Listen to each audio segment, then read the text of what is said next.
आता थांबणार नाही, विकास आता लांबणार नाही। सुविकसित पायाभूत सुविधा, मुबलक नैसर्गिक संसाधने आणि कुशल मनुष्यबळामुळे महाराष्ट्र हे नवीन उद्योग स्थापित करण्यासाठी आदर्श राज्य आहे। उद्योग क्षेत्रातील देशांतर्गत व परदेशी थेट गुंतवणुकीसाठी शासन सतत प्रयत्नशील असल्याने राज्यात मोठ्या प्रमाणावर गुंतवणूक होत आहे। अर्थव्यवस्थेच्या विकास चक्राला चालना देण्यासाठी खासगी तसेच शासकीय गुंतवणूक, नागरिकांचा उपभोग खर्च आणि निर्यात या चार प्रमुख घटकांच्या मध्ये वृद्धी होणं आवश्यक आहे। शासनाने पायाभूत सुविधांवर केलेल्या गुंतवणुकीमुळे तसेच उद्योगांना दिलेल्या विविध प्रोत्साहनामुळे मोठ्या प्रमाणावर थेट देशी व परदेशी गुंतवणूक आकर्षित होत आहे। खासगी गुंतवणुकीचे उत्पादनात मोठ्या प्रमाणावर वाढ होत आहे।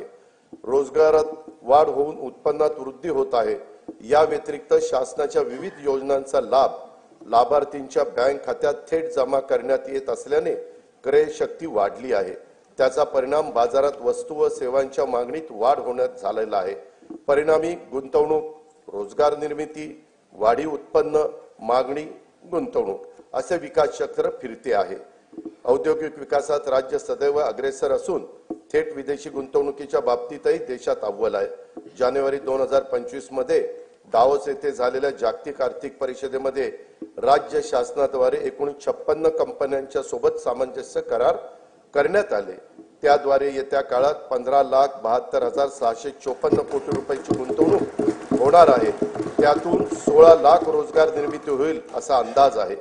महायुतीचे सरकार स्थापन झाल्यानंतर राज्याच्या सर्वांगीण प्रगतीसाठी मंत्रालयीन विभाग तसेच क्षेत्रीय कार्यालयासाठी 100 दिवसाचा 7 कलमी कृती आराखडा तयार करण्यात आला। या कृती आराखड्यात संकेतस्थळाचा विकास, सुलभ जीवनमान, स्वच्छता, जनतेच्या तक्रारीचे निवारण, कार्यालयातील सोयी सुविधा, गुंतवणुकीचा प्रसार, क्षेत्रीय कार्यालयांना भेटी आदींचा समावेश करण्यात आला आहे। या कार्यक्रमामुळे प्रशासन कार्यक्षम, पारदर्शक, गतिशील, लोकाभिमुख होऊन राज्य प्रगतीच्या शिखरावर जाईल याची आम्हाला खात्री आहे।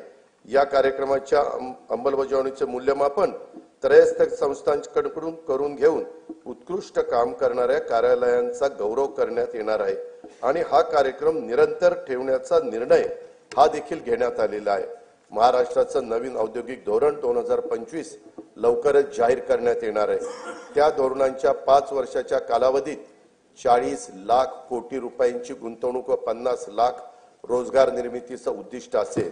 नवीन औद्योगिक धोरणाबरोबरच आकाश व संरक्षण क्षेत्र उत्पादन धोरण, इलेक्ट्रॉनिक्स धोरण, जेम्स अँड ज्वेलरी धोरण, सूक्ष्म लघु व मध्यम उपक्रम धोरण, चक्रीय अर्थव्यवस्थेसाठी स्वतंत्र क्षेत्रीय धोरण जाहीर करण्यात येणार आहे। केंद्र शासनाच्या नवीन कामगार संहितेनुसार नवीन कामगार नियम तयार करण्यात येणार आहेत। निर्यातीमध्ये भरीव वाढ होण्यासाठी राज्याने महाराष्ट्र राज्य निर्यात प्रोत्साहन धोरण 2023 जाहीर केले असून राज्यात 37 विशेष आर्थिक क्षेत्रे, 8 कृषी निर्यात क्षेत्रे, निर्यात केंद्रित 27 औद्योगिक पार्क उभारण्यात आले आहेत। त्यामुळे देशाच्या एकूण निर्यातीत राज्याचं योगदान 15.4% झाले आहे। याशिवाय एक जिल्हा एक उत्पादन, जिल्ह्यांना निर्यात केंद्र म्हणून विकसित करणं, राज्य जिल्हा निर्यात प्रोत्साहन परिषद असे काही महत्त्वाचे उपक्रम राज्यात राबवण्यात येत आहेत। सन 2023-24 मध्ये 5,56,379 कोटी रुपयांची तर 24-25 मध्ये नोव्हेंबर 2024 पर्यंत 3,58,439 कोटी रुपयांची उत्पादने निर्यात करण्यात आली आहेत। राज्याचे लॉजिस्टिक धोरण 2024 जाहीर करण्यात आले असून त्याद्वारे 10,000 एकराहून अधिक क्षेत्रावर समर्पित लॉजिस्टिक पायाभूत सुविधा विकसित करण्यात येणार आहेत। प्रकल्पांना देऊ केलेल्या विशेष प्रोत्साहन व सुविधांमुळे सुमारे 5 लाख प्रत्यक्ष व अप्रत्यक्ष रोजगारांची निर्मिती होणार आहे। मुंबई महानगर प्रदेश हे आंतरराष्ट्रीय दर्जाचे आर्थिक विकास केंद्र म्हणजेच ग्रोथ हब म्हणून विकसित करण्याचा निर्णय घेण्यात आला आहे। वांद्रे कुर्ला संकुल, कुर्ला वरळी, वडाळा, गोरेगाव, नवी मुंबई, खारघर व विरार बोईसर या 7 ठिकाणी आंतरराष्ट्रीय दर्जाची व्यापारी केंद्र निर्माण केली जाणार आहेत। त्यामुळे मुंबई महानगर प्रदेशाची अर्थव्यवस्था सध्या 140 बिलियन डॉलरवरून सन 2030 पर्यंत 300 बिलियन डॉलर तर सन 2047 पर्यंत 1.5 ट्रिलियन डॉलर पर्यंत नेण्याचं उद्दिष्ट आहे। एकेकाळी नक्षलग्रस्त म्हणून ओळखला जाणारा गडचिरोली जिल्हा आता स्टील हब म्हणून उदयास येत आहे। दावोस येथे झालेल्या जागतिक आर्थिक परिषदेमध्ये गडचिरोली जिल्ह्याकरता 21,830 कोटी रुपयांची गुंतवणुकीचे सामंजस्य करार करण्यात आले। त्यातून 7,500 रोजगार निर्मिती होणे अपेक्षित आहे। गडचिरोली जिल्ह्यातील दळणवळणासाठी खनिकर्म महामार्गाचे जाळी विकसित केले जात आहे। त्याकरता पहिल्या टप्प्यात सुमारे 500 कोटी रुपये किमतीची कामे हाती घेण्यात येणार आहेत। समतोल प्रादेशिक विकासाला प्रोत्साहन देण्यासाठी सामूहिक प्रोत्साहन योजना राबवण्यात येत आहे। यासाठी या योजनेअंतर्गत सन 2025-26 मध्ये 6,400 कोटी रुपये प्रोत्साहन अनुदान प्रस्तावित आहे। महावितरण कंपनीने येत्या 5 वर्षासाठी विजेचा दर निश्चित करण्याचा प्रस्ताव महाराष्ट्र विद्युत नियामक आयोगाकडे सादर केला आहे। ऊर्जा क्षेत्रातील नियोजन व कमी दराच्या हरित ऊर्जेच्या खरेदीमुळे येत्या 5 वर्षात वीज खरेदी खर्चामध्ये 1,13,000 कोटी रुपयांची बचत होईल असा अंदाज आहे। यामुळे राज्यातील औद्योगिक वीज दर इतर राज्यांच्या तुलनेने कमी होतील। बेंगळुरू मुंबई इंडस्ट्रियल कॉरिडॉरसाठी भूसंपादनाची कारवाई सुरू असून या प्रकल्पामुळे राज्यातील अवर्षण प्रवण भागात उद्योगाची स्थापना होऊन रोजगार निर्मितीला चालना मिळेल। राज्याला तांत्रिक वस्त्रोद्योगाचं जागतिक केंद्र म्हणून विकसित करण्याकरता महाराष्ट्र टेक्निकल टेक्सटाईल मिशन ची स्थापना करण्यात येणार आहे। विदर्भातील कापूस उत्पादन शेतकऱ्यांना उत्पन्नात वाढ होण्यासाठी याचा उपयोग होईल। हातमाग विणकरांना प्रोत्साहन आणि सुविधा देण्यासाठी नागपूर येथे अर्बन हाट केंद्राची स्थापना करण्यात येणार आहे। गुंतवणूकदार आणि उद्योजकांना राज्यात व्यवसायासाठी अधिक पूरक परिसंस्था विकसित करण्याच्या उद्देशाने जुलै 2023 मध्ये महाराष्ट्र उद्योग व्यापार व गुंतवणूक सुविधा कायदा लागू करण्यात आला आहे। उद्योजकांना त्यांच्या उद्योगाचा विस्तार करण्यासाठी तसेच नवीन उद्योग स्थापन करण्यासाठी 17 विभागांच्याकडून देण्यात येणाऱ्या 141 सेवा आता मैत्री या संकेतस्थळामार्फत देण्यात येत आहे। आम्हावरी खिळले डोळे उद्याच्या पिढ्यांचे, आज स्वप्न बघतो आम्ही उद्याच्या दिसांचे। नवीन पिढीला रोजगारांच्या संधी उपलब्ध करून देण्यासाठी तसेच नव उपक्रमांमध्ये राज्य अग्रेसर व्हावे यासाठी नवी मुंबई येथे 250 एकर क्षेत्रावर नाविन्यता नगर इनोव्हेशन सिटी उभारण्यात येणार आहे। रतन टाटा महाराष्ट्र राज्य कौशल्य विद्यापीठाकडून मायक्रोसॉफ्ट कंपनी मार्फत 10,000 महिलांना कौशल्य व कृत्रिम बुद्धिमत्ता या विषयाचे प्रशिक्षण देण्यात येत आहे।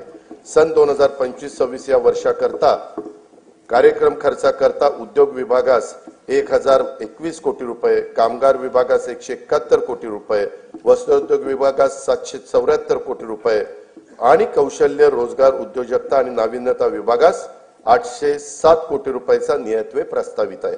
पायाभूत सुविधांच्या मध्ये 1 रुपयाची गुंतवणूक केली तर स्थूल राज्य उत्पन्नामध्ये 2.5 ते 3.5 रुपयांची वाढ होते। हे लक्षात घेऊन विमानचालन, रेल्वे, मेट्रो, महामार्ग, जलमार्ग, जलवाहतूक, बंदर विकास, सिंचन, ऊर्जा, परिवहन व दळणवळण येत्या क्षेत्रात येत्या 5 वर्षात विक्रमी गुंतवणूक करण्याचा शासनाचा निर्धार आहे।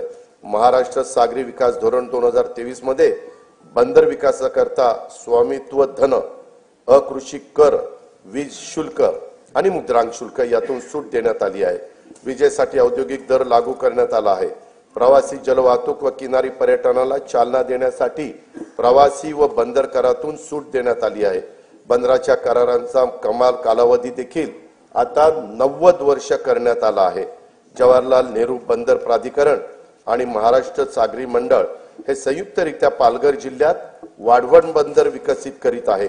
या प्रकल्पाचा एकूण खर्च 76,220 कोटी रुपये असून त्यात राज्य शासनाचा सहभाग 26% आहे। वाढवण बंदरामुळे 300 दशलक्ष मेट्रिक टन वार्षिक माल हाताळणी क्षमता निर्माण होणार आहे।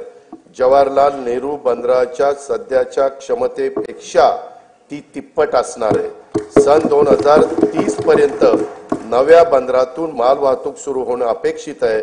या बंदराचा समावेश कंटेनर हाताळणी करणाऱ्या जगातील पहिल्या 10 बंदरामध्ये होणार असल्याने महाराष्ट्र राज्य भविष्यात सागरी दळणवळणातील महाशक्ती म्हणून उदयास येईल।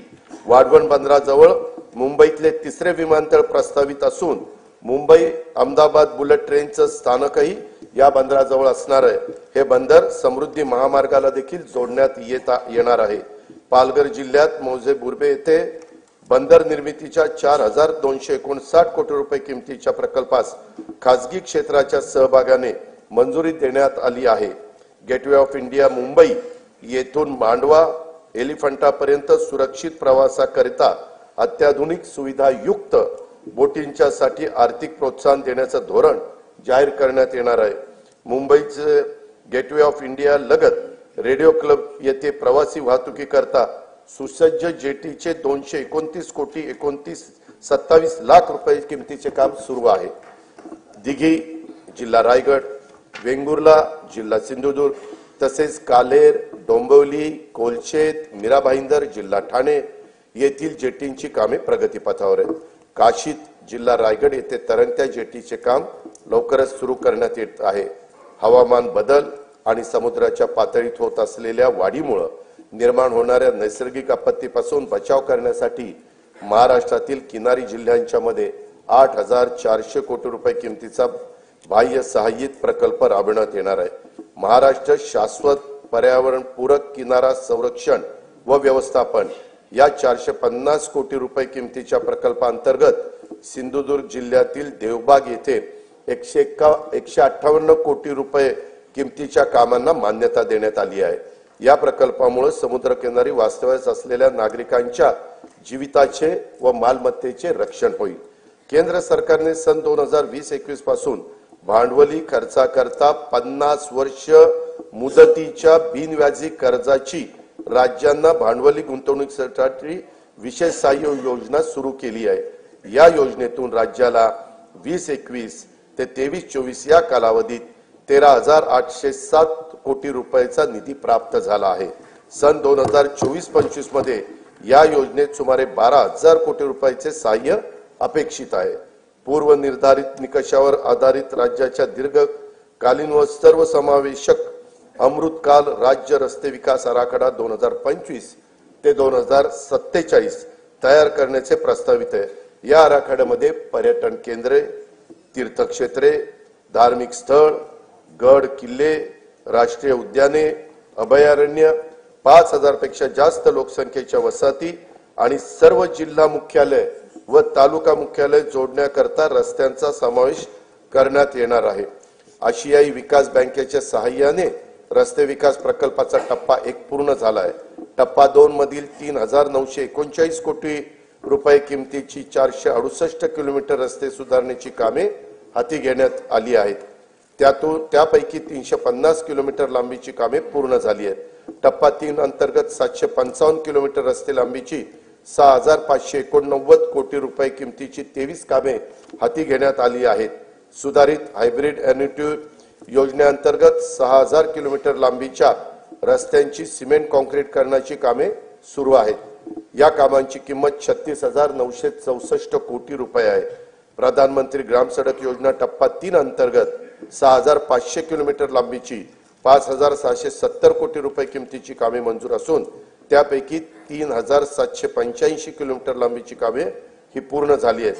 सन 2025-26 साठी 1500 किलोमीटर लांबीच्या रस्त्याचे उद्दिष्ट ठेवण्यात आले आहे।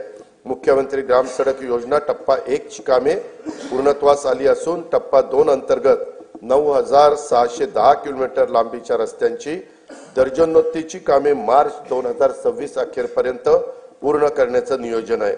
मुख्यमंत्री ग्राम सडक योजना टप्पा 2 अंतर्गत अतिरिक्त 7000 किलोमीटर लांबीच्या रस्त्याचे कॉन्क्रीटीकरण करण्यात येणार आहे। मुख्यमंत्री ग्राम सडक योजना टप्पा 3 अंतर्गत 1000 पेक्षा जास्त लोकसंख्या असलेली 3582 गावं 14000 किलोमीटर लांबीच्या सिमेंट कॉन्क्रीटच्या रस्त्याने प्रमुख जिल्हा मार्गांना राज्य महामार्गांना आणि राष्ट्रीय महामार्गांना जोडली जातील। या प्रकल्पाची एकूण किंमत 30,100 कोटी रुपये आहे।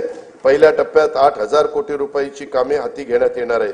हिंदू हृदय सम्राट बाळासाहेब ठाकरे समृद्धी महामार्गाचं 99% काम पूर्ण झाले असून त्यासाठी 64,755 कोटी रुपये खर्च झाला आहे। इगतपुरी ते आमणे या 76 किलोमीटर लांबीचा टप्पा लवकरच वाहतुकीसाठी खुला होईल। या महामार्गालगत ॲग्रो लॉजिस्टिक हब विकसित केले जाणार असून त्यात कोल्ड स्टोरेज, ग्रेडिंग, पॅकिंग व निर्यात हाताळणी केंद्राच्या प्रमुख सुविधा पुरवण्यात येतील। याचा लाभ प्रामुख्याने विदर्भ व मराठवाड्यातील शेतकऱ्यांना होईल। वर्धा जिल्ह्यातील पवनार ते सिंधुदुर्ग जिल्ह्यातील पात्रादेवी हा 760 किलोमीटर लांबीच्या 86,300 कोटी रुपये किमतीच्या महाराष्ट्र शक्तीपीठ महामार्गाच्या भूसंपादनाची कारवाई प्रगतीपथावर आहे।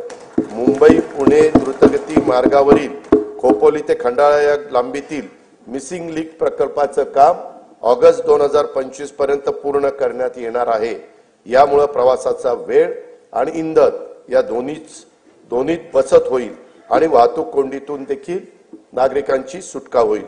मुंबई उपनगर परिसरातील वाहतूक गतिमान व्हावी यासाठी वर्सोवा ते मड खाडी पूल, वर्सोवा ते भाईंदर किनारी मार्ग, मुलुंड ते गोरेगाव, ठाणे ते बोरिवली आणि ऑरेंज गेट ते मरीन ड्राईव्ह भुयारी मार्ग असे 64,783 कोटी रुपये किमतीचे प्रकल्प हाती घेण्यात आले आहेत। ठाणे ते मुंबई, नवी मुंबई आंतरराष्ट्रीय विमानतळ असा उन्नत मार्ग बांधण्याचं नियोजन असून त्याद्वारे ठाणे, डोंबिवली, कल्याण व अन्य महत्त्वाची मोठी शहरे आंतरराष्ट्रीय विमानतळाशी सुलभरित्या जोडली जाणार आहेत। बाळकुम ते गायमुख या ठाणे किनारी मार्गाची लांबी 13.45 किलोमीटर असून त्याचे सुमारे 3,364 कोटी रुपये खर्चाचे काम सन 2028 अखेरपर्यंत पूर्ण करण्याचं आमचं नियोजन आहे। शिवडी वरळी या 1,051 कोटी रुपये किमतीच्या उन्नत जोड रस्त्यांचे काम मार्च 2026 अखेर पूर्ण करण्यात येणार आहे। स्वातंत्र्यवीर सावरकर सागरी सेतू वांद्रे ते वर्सोवा या दरम्यानचे 14 किलोमीटर लांबीचे 18,120 कोटी रुपये खर्चाचे काम मे 2028 पर्यंत पूर्ण करण्याचं आमचं नियोजन आहे। उत्तम ते विरार या सागरी सेतू व जोड रस्त्याच्या 55 किलोमीटर लांबीचा 87,427 कोटी रुपये किमतीचा प्रकल्प हा हाती घेण्यात येणार आहे। पुणे ते शिरूर या 54 किलोमीटर लांबीच्या 7,515 कोटी रुपये किमतीचा उन्नत मार्गाचे बांधकाम हाती घेण्यात येत आहे। तळेगाव, चाकण, शिक्रापूर या रस्त्याच्या तळेगाव ते चाकण या 25 किलोमीटर लांबीत 4 पदरी उन्नत मार्ग प्रस्तावित आहे। या प्रकल्पासाठी 6,499 कोटी रुपये खर्च अपेक्षित आहे। मुंबई, नागपूर, पुणे महानगरातील नागरिकांना पर्यावरणपूरक, शाश्वत, विनाअडथळा व वातानुकूलित वाहतूक सुविधा उपलब्ध करून देण्यासाठी एकूण 143.57 किलोमीटर लांबीचे मेट्रो मार्ग कार्यान्वित करण्यात आले आहेत। या सेवेचा लाभ सुमारे 10 लाख प्रवासी रोज घेत आहेत। येत्या वर्षात मुंबईत 41.2 किलोमीटर व पुण्यामध्ये 23.2 किलोमीटर असे 64.4 किलोमीटर लांबीचे मेट्रो मार्ग सुरू होणार आहेत। येत्या 5 वर्षांमध्ये आपल्या राज्यात एकूण 237.5 किलोमीटर लांबीचे मेट्रो मार्ग कार्यान्वित करण्यात येणार आहेत। नागपूर मेट्रोचा 40 किलोमीटर लांबीचा पहिला टप्पा पूर्ण झालाय। आता दुसऱ्या टप्प्यात 6,708 कोटी रुपये किमतीच्या 43.80 किलोमीटर लांबीचे काम प्रगतीपथावर आहे। ठाणे वर्तुळाकार मेट्रो मार्ग तसेच पुण्यातील स्वारगेट ते कात्रज विस्तार मार्गिका आणि या प्रकल्पास केंद्र शासनाने मान्यता पण दिलेली आहे। पुणे मेट्रो रेल्वे टप्पा 2 अंतर्गत खडकवासला, स्वारगेट, हडपसर, खराडी आणि नळस्टॉप वारजे माणिकबाग या 2 मार्गिकांच्या 9,897 कोटी रुपये किमतीचा प्रस्ताव केंद्र शासनाच्या मान्यतेकरता पाठविलेला आहे। मुंबईत मुंबईतील छत्रपती शिवाजी महाराज आंतरराष्ट्रीय विमानतळ ते नवी मुंबई आंतरराष्ट्रीय विमानतळ या मेट्रो मार्गाचे काम लवकरच हाती घेण्यात येणार आहे। नवी मुंबईतील उल्वे येथे 1160 हेक्टर क्षेत्रामध्ये नव्याने विकसित होत असलेल्या नवीन मुंबई आंतरराष्ट्रीय विमानतळाची दरवर्षी 90 दशलक्ष प्रवासी आणि 2.6 दशलक्ष टन माल वाहतुकीची क्षमता असणार आहे। या प्रकल्पाचे सुमारे 85% काम पूर्ण झाले असून चाचणी उड्डाणेही यशस्वीरित्या पार पडली आहेत। तेथून एप्रिल 2025 मध्ये देशांतर्गत विमान सेवा सुरू करण्याचं आमचं नियोजन आहे। नागपूर येथील डॉक्टर बाबासाहेब आंबेडकर आंतरराष्ट्रीय विमानतळाचे खासगी सहभागातून श्रेणीवर्धन आणि आधुनिकीकरण करण्यात येत आहे। प्रवासी आणि माल वाहतूक क्षमतेत त्यामुळे वृद्धी होईल। विदर्भाच्या सर्वांगीण आर्थिक विकासाला यामुळे चालना मिळेल। शिर्डी विमानतळाचा 1367 कोटी रुपये किमतीचा विकास कामांना मान्यता देण्यात आलेली आहे। ती कामे सुरू आहेत। सन 2021 मध्ये शिर्डी विमानतळाला प्रमुख विमानतळाचा दर्जा देखील प्राप्त झालेला आहे। नाईट लँडिंगची सुविधाही लवकरच सुरू करण्यात येणार आहे। अमरावतीमधील बेलोरा विमानतळाचे काम पूर्ण झाले असून तेथून 31 मार्च 2025 पासून प्रवासी सेवा सुरू करण्याचं आमचं नियोजन आहे। रत्नागिरी विमानतळासाठी 147 कोटी रुपये किमतीची कामे प्रगतीपथावर आहेत। गडचिरोली येथील नवीन विमानतळ सर्वेक्षण आणि अन्वेषणाची कामे ही सुरू केलेली आहेत। अकोला विमानतळाच्या विस्तारासाठी आवश्यक जो निधी लागेल तो उपलब्ध करून देण्यात येणार आहे। महाराष्ट्र राज्य मार्ग परिवहन महामंडळाच्या 6000 डिझेल बसेसचं रूपांतर सीएनजी आणि एलएनजी मध्ये बसमध्ये करण्याची प्रक्रिया सुरू आहे। महामंडळाला नवीन बस खरेदीसाठी देखील शासनाकडून अर्थसहाय्य उपलब्ध करून देण्यात येणार आहे। सन 2025-26 या वर्षासाठी कार्यक्रम खर्चाकरता बंदरे विभागास 484 कोटी रुपये, सार्वजनिक बांधकाम रस्ते विभागास 19,936 कोटी रुपये, परिवहन विभागास 3,710 कोटी रुपये, नगर विकास विभागास 10,729 कोटी रुपये, ग्राम विकास विभागास 11,480 कोटी रुपये, पर्यावरण व वातावरणातील बदल विभागास 245 कोटी रुपये, ऊर्जा विभागास 21,534 कोटी रुपये नियतवे प्रस्तावित आहे। अध्यक्ष महोदय, काळी माती ज्याची शान तिच्यात राबे विसरुनी भान, पोशिंदा हा आहे आपला कृतज्ञतेने ठेवू जाण, देऊ योजना अशा तया की राहील त्याचे हिरवे रान। शेती आणि शेतकरी हा आपल्या जीवनाचा मूलाधार आहे। त्यांच्याबद्दल कृतज्ञता व्यक्त करून मी आता शेती आणि शेती संबंधी क्षेत्राच्या योजना आणि तरतुदीकडे वळतो। नानाजी देशमुख कृषी संजीवनी प्रकल्पाचा दुसरा टप्पा 21 जिल्ह्यातील 7201 गावांमध्ये राबवण्यात येत असून या प्रकल्पासाठी सन 2025-26 मध्ये 351 कोटी 42 लाख रुपयाचा नियतव्यय प्रस्तावित आहे। कृषी क्षेत्रामध्ये कृत्रिम बुद्धिमत्ता अत्याधुनिक तंत्रज्ञानाचा वापराचं धोरण आखण्यात येत आहे। शेतकऱ्यांना पीक नियोजनाचा सल्ला देणं, उत्पादन खर्च शेतकऱ्यांचा कमी करणं, उत्पादकता शेतकऱ्यांची वाढवणं, दर्जेदार शेतमालाचे उत्पादन तसेच शेतमालाला हक्काची आणि शाश्वत बाजारपेठ मिळवून देणं यासाठी शासकीय, निमशासकीय व खासगी क्षेत्रात उपयुक्त असलेल्या प्रणाली शेतकऱ्यांच्या पर्यंत पोहोचवण्यासाठी कृत्रिम बुद्धिमत्ता तंत्रज्ञानाचा वापर करण्यात येणार आहे। पहिल्या टप्प्यात 50,000 शेतकऱ्यांच्या 1 लाख एकर क्षेत्राला त्याचा फायदा होईल। येत्या 2 वर्षात त्यासाठी 500 कोटी रुपयाचा निधी उपलब्ध करून देण्यात येणार आहे। राज्यातील अपूर्ण सिंचन प्रकल्पांची कामे पूर्ण करणे आणि महाराष्ट्र सिंचन सुधारणा कार्यक्रमांतर्गत कालवे वितरण प्रणालीतील सुधारणेची सुमारे 5,000 कोटी रुपये किमतीची कामे नाबार्ड अर्थसहाय्याच्या पहिल्या टप्प्यात मंजूर करण्यात आली आहे। जलयुक्त शिवार अभियान 2.0 अंतर्गत 5,818 गावांच्या मध्ये 4,227 कोटी रुपये किमतीची 1,48,888 कामे हाती घेण्यात आलेली आहेत।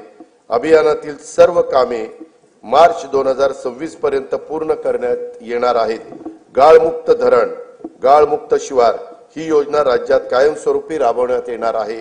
सन 2025-26 मध्ये 6.45 कोटी घनमीटर गाळ काढण्याचं उद्दिष्ट निश्चित करण्यात आलं असून त्याकरता 382 कोटी रुपये खर्च अपेक्षित आहे। वैनगंगा, नळगंगा नदी जोड प्रकल्पास तत्वतः मान्यता देण्यात आली आहे। या प्रकल्पाची अंदाजित किंमत 88,574 कोटी रुपये असून प्रकल्पाचे लाभ क्षेत्र 3,71,277 हेक्टर राहणार आहे। या प्रकल्पाचा लाभ नागपूर, वर्धा, अमरावती, यवतमाळ, अकोला आणि बुलढाणा या 6 जिल्ह्यांना होणार आहे। प्रकल्पाची सविस्तर सर्वेक्षण अन्वेषणाची कामे ही सुरू आहेत। नार पार गिरणा नदी जोड प्रकल्पाद्वारे नाशिक व जळगाव जिल्ह्यातील 49,516 हेक्टर क्षेत्राला सिंचनाचा लाभ होणार आहे। या प्रकल्पाची अंदाजित किंमत 7,500 कोटी रुपये आहे। दमणगंगा एकदरे गोदावरी या नदीजोड प्रकल्पामुळे 3.55 टीएमसी पाणी उपलब्ध होणार असून त्यामुळे जायकवाडी धरणाच्या लाभ क्षेत्रातील 9,766 हेक्टर क्षेत्र पुनर्स्थापित होईल। नाशिक जिल्ह्यातील 2,987 हेक्टर क्षेत्राला देखील यामुळे सिंचनाचा लाभ होणार आहे। या प्रकल्पाची अंदाजित किंमत 2,300 कोटी रुपये आहे। शासनाचा महत्वाकांक्षी तापी महापुनर्भरण हा 19,300 कोटी रुपये किमतीचा सिंचन प्रकल्प हाती घेण्याचे ठरवले आहे।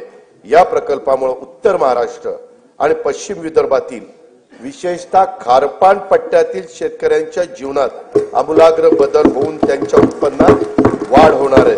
कोकणातील उल्हास आणि वैतरणा नद्यांच्या खोऱ्यातून 54.70 टीएमसी पाणी गोदावरी खोऱ्यामध्ये वळवण्याचा प्रकल्प हाती घेण्यात येणार आहे। यातून मराठवाड्याला 2,40,000 हेक्टर क्षेत्राच्या सिंचनासाठी पाणी उपलब्ध होईल। या प्रकल्पाचं पण सर्वेक्षणाचं आणि अन्वेषणाचं काम सुरू आहे। सांगली जिल्ह्यातील म्हैसाळ उपसा सिंचन योजनेसाठी 200 मेगावॉट क्षमतेच्या 1,594 कोटी रुपये किमतीच्या सौर ऊर्जा प्रकल्पाला मान्यता देण्यात आलेली आहे। गोसीखुर्द राष्ट्रीय प्रकल्पातून डिसेंबर 2024 अखेर 12,332 हेक्टर सिंचन क्षमता निर्माण झाली असून हा प्रकल्प जून 2026 पर्यंत पूर्ण करण्याचं नियोजन आहे। सन 2025-26 करता 1,460 कोटी रुपयाचा नियतव्यय याकरता प्रस्तावित आहे। उदंचन जलविद्युत प्रकल्पाद्वारे वीज निर्मिती व वीज वापराचे संतुलन साधून सुरळीत वीज पुरवठा करणं शक्य होतं। सार्वजनिक खासगी भागीदारीद्वारे राज्यातील 38 उदंचन जलविद्युत प्रकल्पासाठी सामंजस्य करार करण्यात आले असून त्यातून 2.95 लाख कोटी रुपयाची गुंतवणूक व 90,000 रोजगार निर्माण होणार आहेत। मुख्यमंत्री बळीराजा मोफत वीज योजनेअंतर्गत 7.5 हॉर्सपॉवर पर्यंतच्या 45 लाख कृषी पंपांना मोफत वीज पुरवण्यात येत आहे। डिसेंबर 2024 अखेर 7,978 कोटी रुपयांची वीज सवलत या योजनेच्या द्वारे देण्यात आली आहे। केंद्र शासनाच्या राष्ट्रीय नैसर्गिक शेती अभियानांतर्गत 2,13,625 लाभार्थी शेतकऱ्यांना येत्या 2 वर्षासाठी 255 कोटी रुपयांचा निधी उपलब्ध करून देण्यात येणार आहे। ग्रामपंचायत स्तरावर स्वयंचलित हवामान केंद्र उभारण्यात येणार आहेत, त्यासाठी देखील आवश्यक तो निधी उपलब्ध करून देण्यात येईल। राज्यातील सर्व नगरपालिका क्षेत्रातील सांडपाण्यावर प्रक्रिया करून त्या पाण्याचा वापर उद्योग आणि शेतीसाठी करण्यात येणार आहे। त्यासाठी 8,200 कोटी रुपये किमतीचे प्रकल्प हाती घेण्यात येणार आहेत। राज्यातील बांबू उत्पादक शेतकऱ्यांना प्रोत्साहन देणे, बांबूला बाजारपेठ उपलब्ध करून देणे आणि बांबू आधारित उद्योगांना चालना देण्यासाठी राज्यात 4,300 कोटी रुपये किमतीच्या बांबू लागवड प्रकल्प राबवण्यात येणार आहे। संयुक्त राष्ट्र संघाने सन 2025 हे वर्ष आंतरराष्ट्रीय सहकार वर्ष म्हणून घोषित केले आहे। त्या अनुषंगाने राज्यात विविध कार्यक्रम महोत्सव आयोजित करण्यात येणार असून त्यासाठी पुरेसा निधी देखील उपलब्ध करून देण्यात येईल। लहान सीमांत शेतकरी व कृषी नव उद्योजकांना केंद्रस्थानी ठेवून शेतमालाच्या मूल्य साखळ्यांच्या विकासासाठी 2100 कोटी म्हणजेच 2100 कोटी रुपये किमतीचा माननीय बाळासाहेब ठाकरे कृषी व्यवसाय व ग्रामीण परिवर्तन स्मार्ट प्रकल्प राबवण्यात येत आहे। नवीन तंत्रज्ञानाचा वापर करून राज्य शाश्वत उच्च मूल्य असलेल्या कृषी व्यवसायाचे केंद्र व्हावे यासाठी Maharashtra agri business network magnet 2.0 हा सुमारे 2100 कोटी रुपयाचा बाह्य सहाय्यित प्रकल्प राबवण्यात येणार आहे। देशी गाईचे संगोपन, संवर्धन आणि संशोधनासाठी देवलापार जिल्हा नागपूर येथे गौ विज्ञान अनुसंधान केंद्रास सहाय्य केले जाईल। नवी मुंबईत महामुंबई आंतरराष्ट्रीय बाजार, मुंबईत मरोळमध्ये आंतरराष्ट्रीय मत्स्य बाजार तसेच आरमोरी जिल्हा गडचिरोली येथे रेशीम कोष खरेदी विक्री बाजारपेठ स्थापन करण्यात येणार आहे। ज्या तालुक्यामध्ये बाजार समिती अस्तित्वात नाही तेथे किमान एक स्वतंत्र बाजार समिती स्थापन करण्याचे ठरवण्यात आले। त्यासाठी एक तालुका एक बाजार समिती योजना राबवण्यात येणार आहे। कृषी क्षेत्रातील 16,000 मेगावॉट विजेची मागणी हरित ऊर्जेतून पूर्ण करण्याचे उद्दिष्ट ठेवण्यात आले आहे। शेतकऱ्यांना दिवसा विश्वासार्ह वीज पुरवठा करणे शक्य व्हावं यासाठी 27 जिल्ह्यांच्या मध्ये मुख्यमंत्री सौर कृषी वाहिनी योजना 2.0 मधून 2779 विद्युत उपकेंद्रासाठी सौर प्रकल्प हाती घेण्यात आले असून ते ऑक्टोबर 2026 पर्यंत पूर्ण होणार आहेत। जानेवारी 2024 पासून आतापर्यंत 2,90,129 सौर कृषी पंप स्थापित करण्यात आले आहेत। सध्या प्रत्येक दिवशी 1000 पंप या गतीने सौर कृषी पंपाची स्थापना करण्यात येत आहे। बी बियाणं, यंत्रसामुग्री, खते आणि शेतमालाच्या वाहतुकीसाठी महत्त्वाच्या असलेल्या शेत व पाणंद रस्त्याच्या बांधणीसाठी बळीराजा शेत व पाणंद रस्ते रामटेकच्या धर्तीवर ही योजना सुरू करण्यात येणार आहे। सन 2025-26 या वर्षासाठी कार्यक्रम खर्चाकरता कृषी विभागाला 9,710 कोटी रुपये, पशुसंवर्धन, दुग्ध विकास व मत्स्य व्यवसाय विकास विभागाला 635 कोटी रुपये, फलोत्पादन विभागाला 708 कोटी रुपये, मृद व जलसंधारण विभागाला 4,247 कोटी रुपये, जलसंपदा व खारभूमी विभागाला 16,456 कोटी रुपये, मदत व पुनर्वसन विभागाला 638 कोटी रुपये, रोजगार हमी योजना विभागाला 2,205 कोटी रुपये, सहकार व पणन विभागाला 1,178 कोटी रुपये, अन्न नागरी पुरवठा विभागाला 526 कोटी रुपयाचा नियतव्यय प्रस्तावित आहे। महिला, बालके, युवक, गरीब व वंचित घटकांवर लक्ष केंद्रित करून त्यांच्यासाठी अन्न सुरक्षा, निवारा, पिण्याचे शुद्ध पाणी, आरोग्य सेवा, शिक्षण सुविधा आणि रोजगार स्वयंरोजगाराच्या संधी उपलब्ध करून त्याद्वारे सर्वसामान्य माणसांच्या जीवनात गुणात्मक बदल घडवण्यासाठी राज्यात लोककल्याणकारी योजनांची अंमलबजावणी करण्यात येत आहे। त्या दृष्टीने राज्याचे आरोग्य आणि ज्येष्ठ नागरिक धोरण हे जाहीर करण्यात येणार आहे।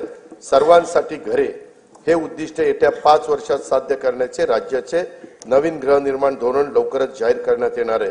राज्यात प्रधानमंत्री आवास योजना, पीएम जनमन या केंद्र पुरस्कृत तर रमाई आवास, शबरी आवास, आदिम आवास, पारधी आवास, अटल बांधकाम कामगार वसाहत, यशवंतराव चव्हाण मुक्त वसाहत, पुण्यश्लोक अहिल्यादेवी होळकर आवास, मोदी आवास तसेच धर्मवीर आनंद दिघे घरकुल या योजना राबवण्यात येत आहेत। त्या अंतर्गत आतापर्यंत 44,07,000 घरकुल मंजूर करण्यात आली आहे। प्रधानमंत्री आवास योजना ग्रामीण टप्पा 2 अंतर्गत सन 2024-25 करता 20 लाख घरकुलांच्या उद्दिष्टापैकी सुमारे 18,38,000 घरकुलांना मंजुरी दिली असून 14,71,000 लाभार्थींना पहिल्या हप्त्यासाठी 2,200 कोटी रुपये वितरित करण्यात आले आहेत। ही योजना राबवण्यात महाराष्ट्र देशात प्रथम क्रमांकावर आहे। लोकप्रतिनिधी आणि लाभार्थींच्या मागणीला प्रतिसाद म्हणून राज्य सरकारकडून या योजनेच्या अनुदानात 50,000 रुपयाची वाढ करण्यात येणार आहे। या सर्व घरकुलांच्या छतावर सौर ऊर्जा संच देखील बसवले जाणार आहेत। प्रधानमंत्री आवास योजना शहरी 1 अंतर्गत 4,42,748 घरकुल मंजूर असून त्यापैकी 2,08,304 घरकुलांचे बांधकाम हे पूर्ण झाले आहे। घरकुलांचे बांधकाम 31 डिसेंबर 2025 पर्यंत पूर्ण करण्यात येणार आहे। प्रधानमंत्री आवास योजना शहरी 2.0 अंतर्गत पुढील 5 वर्षासाठी 5 लाख घरकुलांचे उद्दिष्ट असून त्यासाठी 8,100 कोटी रुपयाचा निधी उपलब्ध करून देण्यात येणार आहे। नाविन्यपूर्ण बांधकाम, तंत्रज्ञानाचा वापर, हरित इमारती आणि सौर प्रणालीच्या वापरासाठी अधिकचे अनुदान देण्यात येणार आहे। पंतप्रधान सूर्यघर योजनेतून आतापर्यंत 1,30,000 घरगुती ग्राहकांनी 500 मेगावॅट पेक्षा जास्त क्षमतेचे छतावरचे सौर ऊर्जा संच स्थापित केले असून त्यांना आतापर्यंत 1,000 कोटी रुपयांचे पेक्षा जास्त अनुदानाचा लाभ देण्यात आला आहे।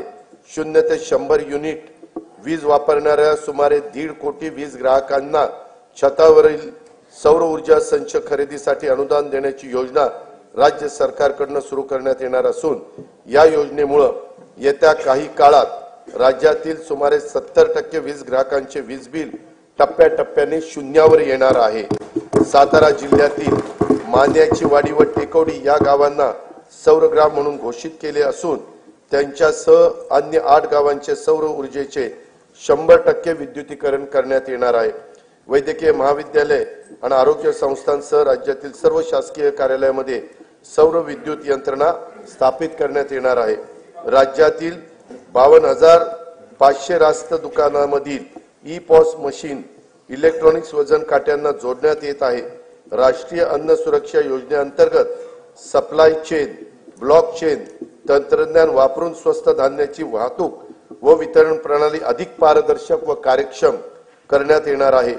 जल जीवन मिशन योजनेअंतर्गत सुमारे 1,30,00,000 कुटुंबांना नळ जोडणी देण्यात आली असून सन 2025-26 मध्ये याकरता 3,939 कोटी रुपयाचा नियतव्यय प्रस्तावित आहे। गोदावरी खोरे पुनर्भरण व मराठवाडा ग्रीड हे महत्वाकांक्षी प्रकल्प आंतरराष्ट्रीय वित्तीय संस्थांच्या सहाय्याने राबवण्यात येणार आहेत। या प्रकल्पाची एकूण किंमत 37,668 कोटी रुपये आहे। स्वच्छ भारत अभियान ग्रामीण टप्पा 2 अंतर्गत घनकचरा, सांडपाणी व प्लास्टिक कचरा व्यवस्थापन, सार्वजनिक स्वच्छता संकुल तसेच घरगुती स्वच्छता गृहांची कामे हाती घेण्यात आली असून 2025-26 मध्ये त्याकरता 1,484 कोटी रुपयाचा नियतव्यय प्रस्तावित आहे। प्रत्येक व्यक्तीला त्याच्या घरापासून 5 किलोमीटर परिघात दर्जेदार प्राथमिक आरोग्य सेवा उपलब्ध व्हावी यासाठी विशेष कार्यक्रम हाती घेण्यात येणार आहे। आयुष्मान भारत प्रधानमंत्री जन आरोग्य योजनेची ओळखपत्रे कालबद्ध पद्धतीने वितरित करण्यात येणार असून महात्मा फुले जन आरोग्य योजने अंगीकृत रुग्णालयाच्या संख्येत आवश्यकतेनुसार वाढ करण्यात येणार आहे। ठाणे येथे 200 खाटांचे तर रत्नागिरी जिल्ह्यात 100 खाटांचे संदर्भ सेवा रुग्णालय आणि रायगड जिल्ह्यात 200 खाटांचे अतिविशेषोपचार रुग्णालय उभारण्यात येत आहे। स्वर्गीय बाबा आमटे आणि साधनाताई आमटे यांनी स्थापन केलेल्या महारोगी सेवा समितीच्या अमृत महोत्सवी वर्षाच्या निमित्तानं आनंदवनला देण्यात येणाऱ्या प्रतिरुग्ण पुनर्वसन अनुदानात भरीव वाढ करण्यात येणार आहे। राज्यातील मागासवर्ग व दुर्बल घटकांच्यासाठी निवारा, वीज, पाणी, आरोग्य, शिक्षण, पोषण तसेच रोजगारासाठी योजना राबवण्यात राज्य अग्रेसर असून महायुती सरकार या घटकांचा जीवनस्तर उंचावण्यासाठी कटिबद्ध आहे। का आम्हा सत्ता मिळाली जाण आहे, का आम्हा सत्ता मिळाली जाण आहे, करायचे काय याचे भान आहे। साथ द्या आम्हा नेऊ राज्य पुढती, उंच त्याची न्यावयाची शान आहे।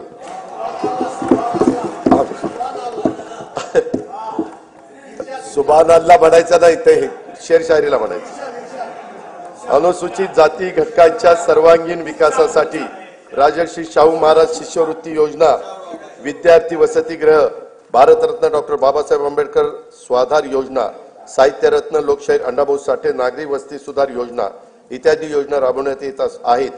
महात्मा फुले मागासवर्गीय विकास महामंडळ, साहित्यरत्न लोकशाहीर अण्णाभाऊ साठे विकास महामंडळ, संत रोहिदास चर्मोद्योग आणि चर्मकार विकास महामंडळाद्वारे देखील अनेक योजना राबवण्यात येत आहे।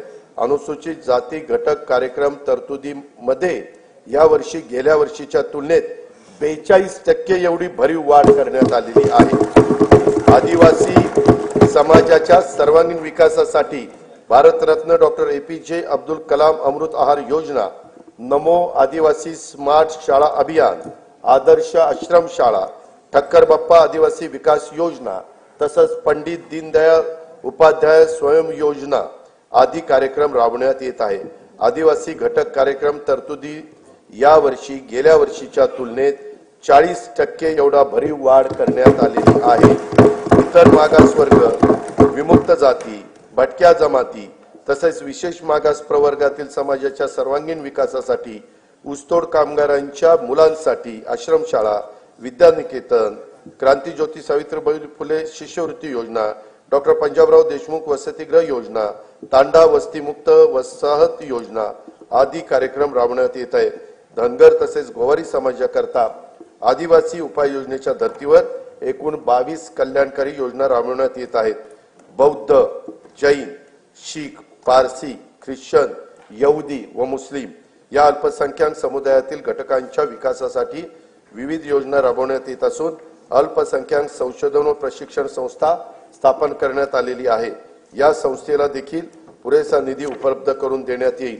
दिव्यांगांच्यासाठी शिष्यवृत्ती, कृत्रिम अवयव व साधने विकत घेण्यासाठी तसेच स्वयंरोजगारासाठी अर्थसहाय्य अशा योजना राबवण्यात येत आहेत। दिव्यांग कल्याणासाठी जिल्हा वार्षिक योजनेतून किमान 1% निधी राखीव ठेवण्याचा निर्णय देखील घेण्यात आलेला आहे।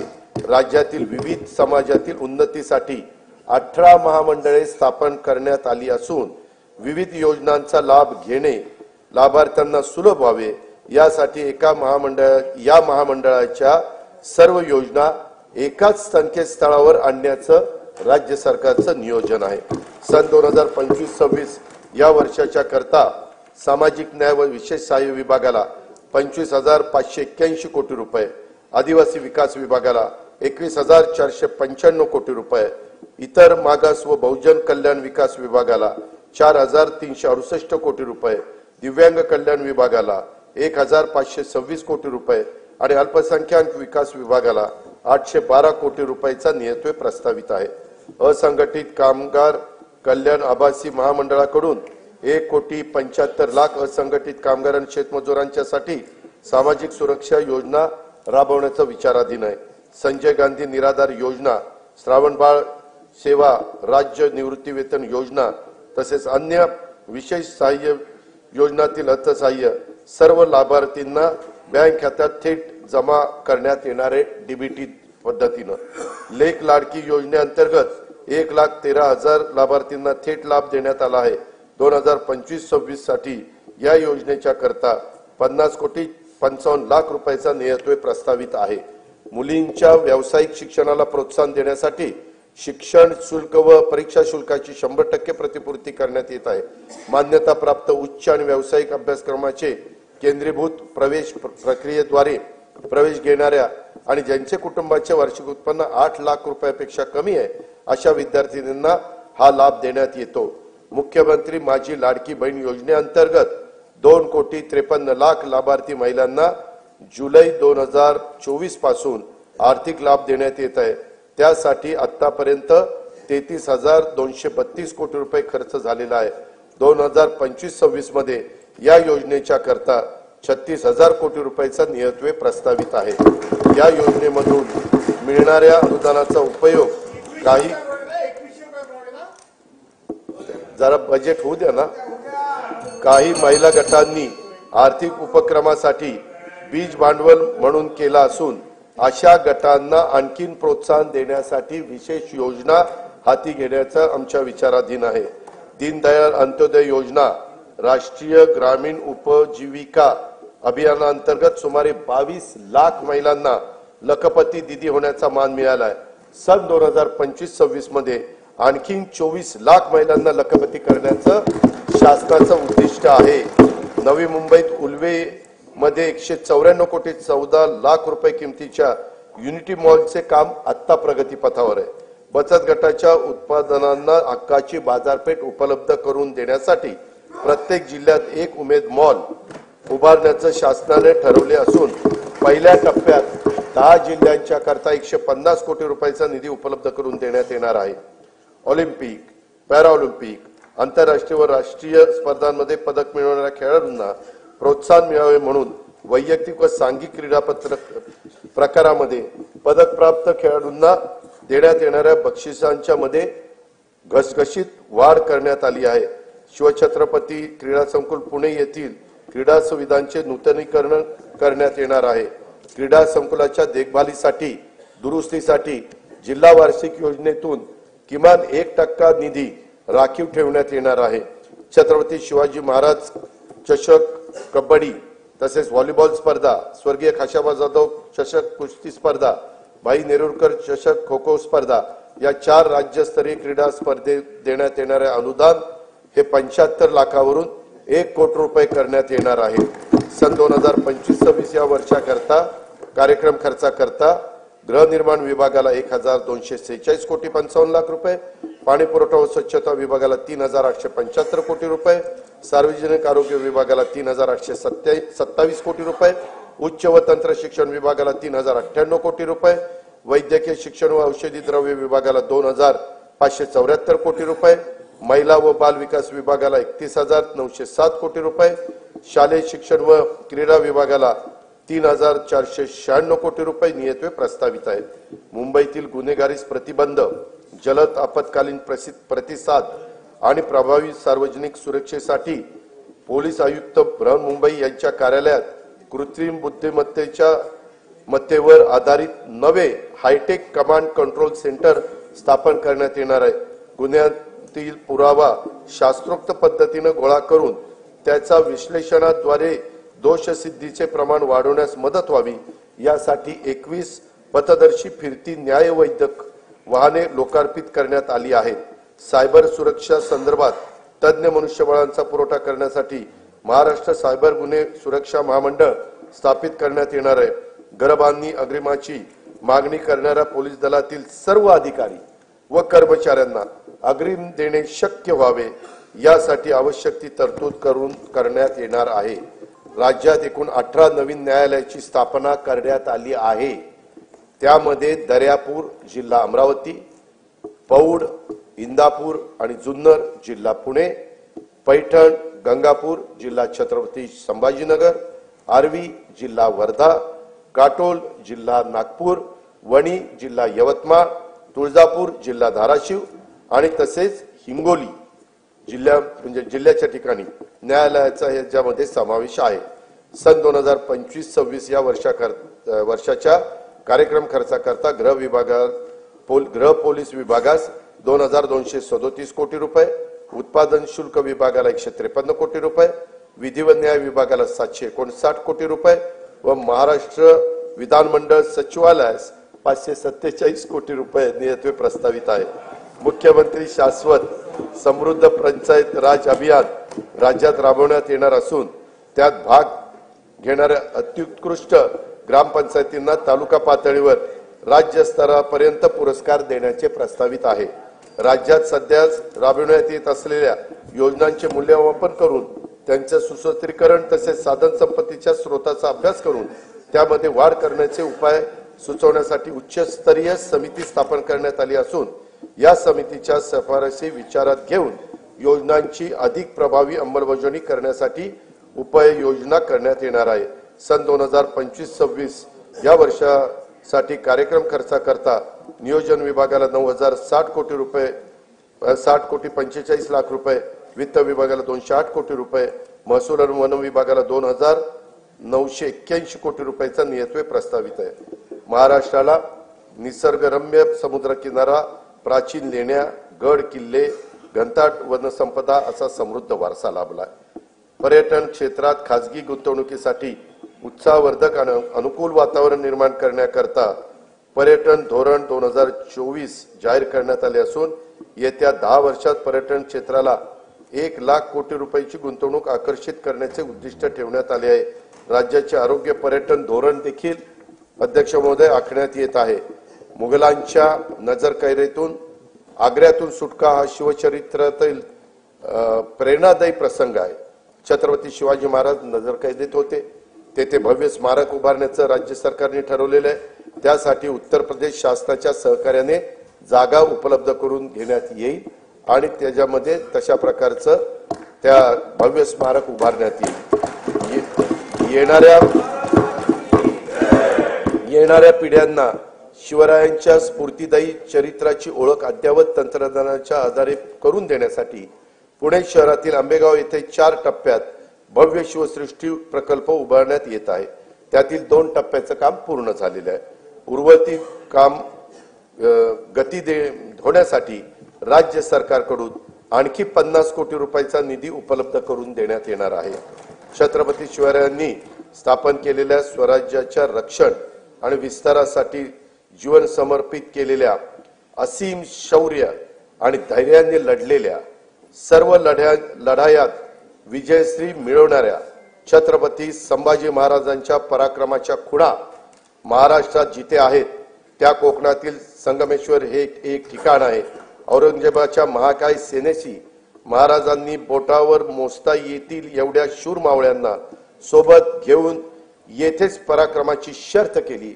स्वराज्यासाठी प्राणाची आहुती देणाऱ्या स्वाभिमानी राज्याच्या पराक्रमाची स्मृती कायमस्वरूपी जपण्यासाठी संगमेश्वर येथे त्यांचं भव्य स्मारक उभारण्याची घोषणा मी त्या ठिकाणी करतो।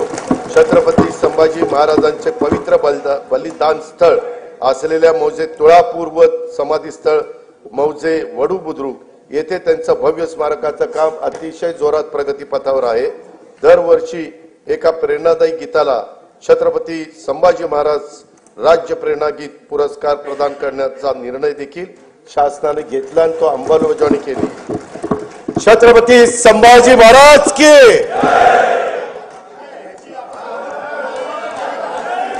स्वराज्यासाठी बलिदान देणाऱ्या लाखो मराठ्यांचं शौर्याचं प्रतीक म्हणून हरियाणातील पानिपत येथे यथायोग्य स्मारक ऐका जरा येथे हरियाणातील पानिपत येथे यथायोग्य स्मारक उभारण्याचा निर्णय आम्ही घेतलेला आहे। मराठ्यांच्या शौर्याचं प्रतीक आहे। हरियाणा शासन पण आमचेच मुख्यमंत्री आहेत, त्यांना आमचे हे मुख्यमंत्री बोलतील आणि स्मारकाची जागा घेतील आणि तेही स्मारक त्या ठिकाणी होईल। चैत्यभूमी दादर मुंबई येथे इंदू मिलच्या जागेवर भारतरत्न डॉक्टर बाबासाहेब आंबेडकर यांचं आंतरराष्ट्रीय दर्जाचं स्मारक उभारण्याचं काम सुरू असून त्यासाठी देखील पुरेसा निधी उपलब्ध करून ते लवकरात लवकर पूर्ण करण्याचं आमचं धोरण आहे।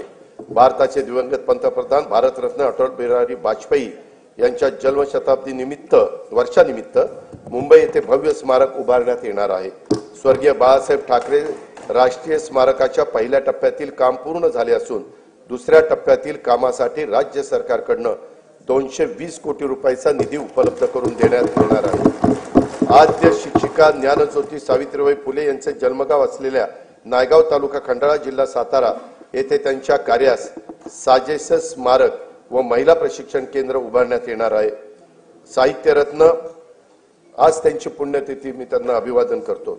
साहित्यरत्न लोकशाही अण्णाभाऊ साठे यांचे जन्मस्थळ वाटेगाव तालुका वाळवा जिल्हा सांगली येथे स्मारकासाठी तसेच त्यांचे नावे प्रस्तावित चिरागनगर मुंबई येथील संशोधन प्रशिक्षण संस्थेसाठी पुरेसा निधी उपलब्ध करून देण्यात येणार आहे। संगमवाडी पुणे येथे वस्ताद लहुजी साळवे यांच्या स्मारकाचं काम अतिशय जोरात प्रगतीपथावर आहे।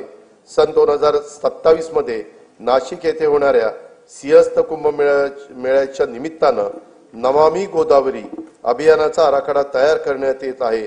कुंभमेळ्याच्या सुव्यवस्थित आयोजनासाठी विशेष प्राधिकरणाची स्थापना करून त्यासाठी आवश्यक तो निधी उपलब्ध करून देण्यात येणार आहे। नाशिक येथे रामकालपथ विकास प्रकल्पांतर्गत रामकुंड, काळाराम मंदिर आणि गोदातट परिसरातील पर्यटनाच्या दृष्टीने विकास करण्यासाठी 146 कोटी 10 लाख रुपये किमतीची कामे हाती घेण्यात येत आहेत। दुर्गम ते सुगम कार्यक्रमाद्वारे डोंगराळ भागातील प्राचीन मंदिरे, धार्मिक स्थळे गड किल्ले व इतर निसर्गरम्य 45 ठिकाणी रोपवेद्वारे जोडण्यात येणार आहेत. राज्यातील प्राचीन मंदिराचे जतन, संवर्धन व परिसर विकासासाठी आवश्यक निधी उपलब्ध करून देण्यात येणार आहे. महानुभाव पंथाच्या श्रद्धास्थानाच्या विकासाची कामे देखील हाती घेण्यात येणार आहेत. प्रभू रामाच्या पदस्पर्शाने पावन झालेल्या रामटेक येथील श्रीराम मंदिराच्या नूतनीकरणाचे काम सुरू असून तेथे दरवर्षी सांस्कृतिक महोत्सवाचे आयोजन करण्याचे नियोजन आहे. सिंधुदुर्ग जिल्ह्यातील सागरी संग्रहालय, कृत्रिम प्रवाह आणि पाणबुडी पर्यटन हे 75 कोटी रुपये किमतीची कामे प्रगतीत आहेत. कोयनानगर तालुका पाटण जिल्हा सातारा येथे स्कायवॉकची उभारणी व नेहरू उद्यानाचे सुशोभीकरण हे देखील करण्यात येणार आहे. मुनावळे तालुका जावळी येथील सातारा येथील जलपर्यटन प्रकल्पाचा पहिला टप्पा पर्यटकांच्यासाठी खुला करण्यात आला आहे.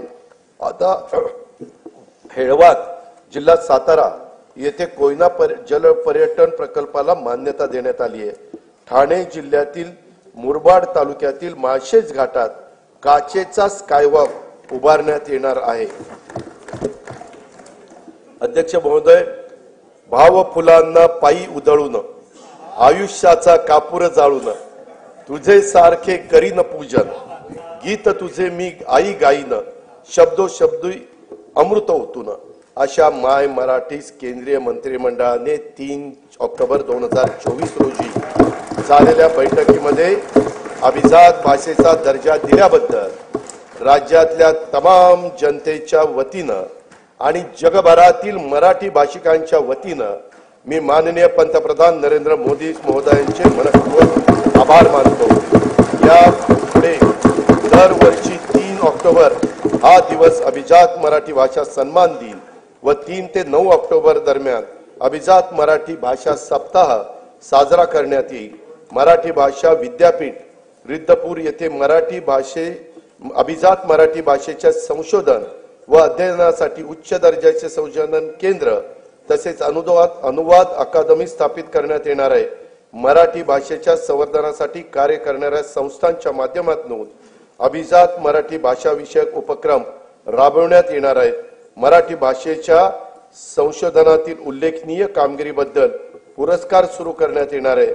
सन 2025-26 या वर्षाच्या कार्यक्रम खर्चाकरता सार्वजनिक बांधकाम इमारती विभागाला 1367 कोटी रुपये, पर्यटन व सांस्कृतिक कार्य विभागाला 3159 कोटी रुपये, सामान्य प्रशासन विभागाला 2899 कोटी रुपये आणि मराठी भाषा विभागाला 225 कोटी रुपयाचा नियतव्यय हा प्रस्तावित आहे.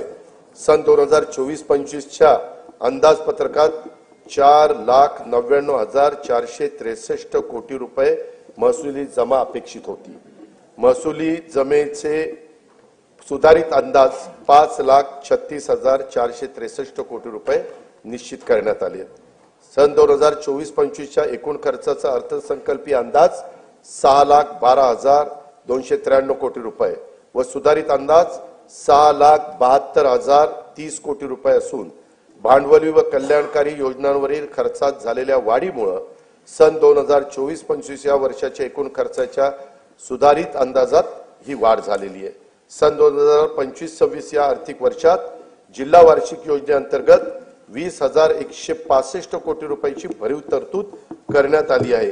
गेल्या वर्षीच्या तुलनेत 2,000 कोटी रुपयांनी ही तरतूद वाढवलेली आहे. सन 2025-26 मध्ये कार्यक्रम खर्चाकरता रक्कम 2,54,560 कोटी रुपये निश्चित करण्यात आले असून त्यामध्ये अनुसूचित जाती घटक कार्यक्रमासाठी 22,668 कोटी रुपये तर आदिवासी घटक कार्यक्रमासाठी 21,495 कोटी रुपयाचा नियतव्यय प्रस्तावित आहे. नियतव्ययचा समावेश आहे. सन 2025-26च्या अर्थसंकल्पामध्ये एकूण खर्चासाठी 7,20,00,000 कोटी रुपयाची तरतूद केली आहे.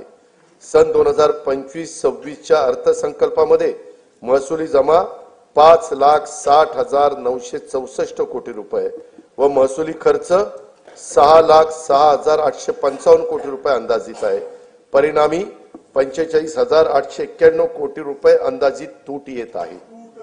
राजकोषीय सुधारणांमध्ये राज्य नेहमीच अग्रेसर राहिले आहे.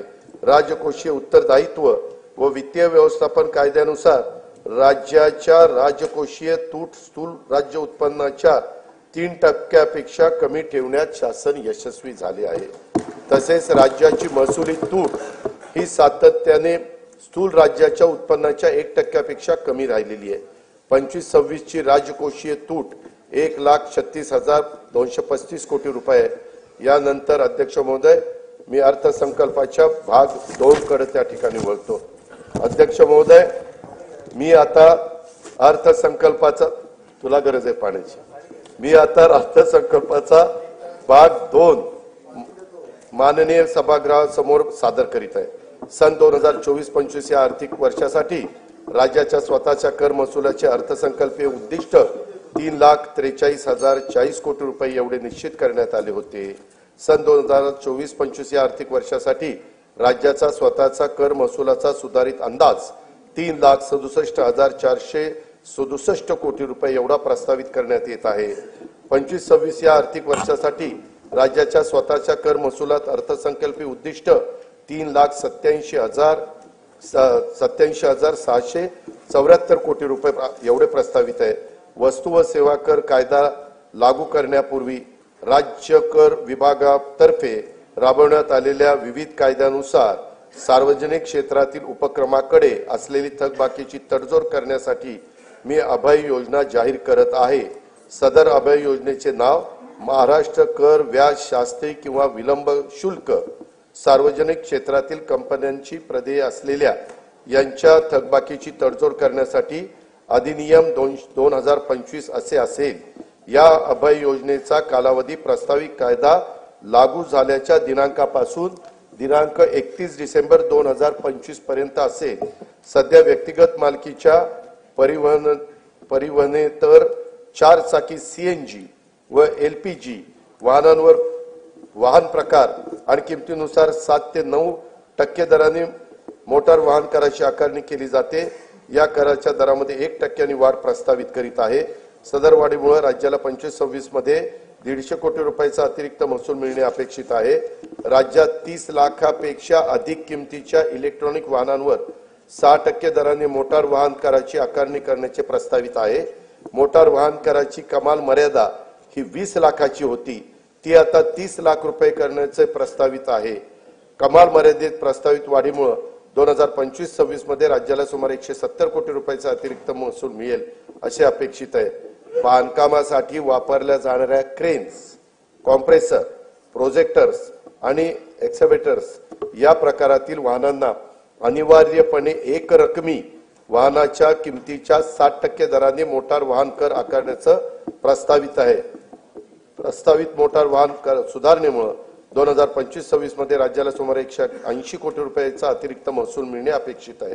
राज्यात 7,500 किलो वजनाच्या मालवाहतूक करणाऱ्या हलक्या वाहनांवर, ज्याला आपण LGV म्हणतो, अनिवार्य एक रकमी वाहनांच्या किमतीत 60% दराने मोटार वाहन कर आकारण्याचे प्रस्तावित करीत आहे। प्रस्तावित मोटार वाहन कर सुधारणेमुळे 25-26 मध्ये राज्याला सुमारे 625 कोटी रुपयाचा अतिरिक्त महसूल मिळणे अपेक्षित आहे। महाराष्ट्र मुद्रांक अधिनियम कलम 4 नुसार एकाच व्यवहाराच्या पूर्ततेसाठी एकापेक्षा जास्त दस्तऐवजांचा वापर केल्यास पूरक दस्तऐवजांना ₹100 ऐवजी ₹500 इतकी मुद्रांक शुल्क आकारण्याचे प्रस्तावित आहे। महाराष्ट्र मुद्रांक अधिनियमातील कलम 31(1) नुसार एखाद्या दस्तावर भरावयाच्या मुद्रांक शुल्काबाबत दस्त अभिनिर्णय प्रक्रियेसाठी सध्या आकारण्यात येणारे शुल्क ₹100 ऐवजी 1000 इतके करण्याचे, तसेच निष्पादित दस्त निर्णयासाठी दाखल करताना देखील प्रथम दर्शनी देय असणाऱ्या मुद्रांक शुल्काची रक्कम जमा करण्याची तरतूद प्रस्तावित करण्यात येत आहे। नागरिकांना ऑनलाईन पद्धतीने मुद्रांक शुल्काचा भरणा करणे व प्रमाणपत्र देणे हे सुलभ व्हावे यासाठी महाराष्ट्र मुद्रांक अधिनियम कलम 10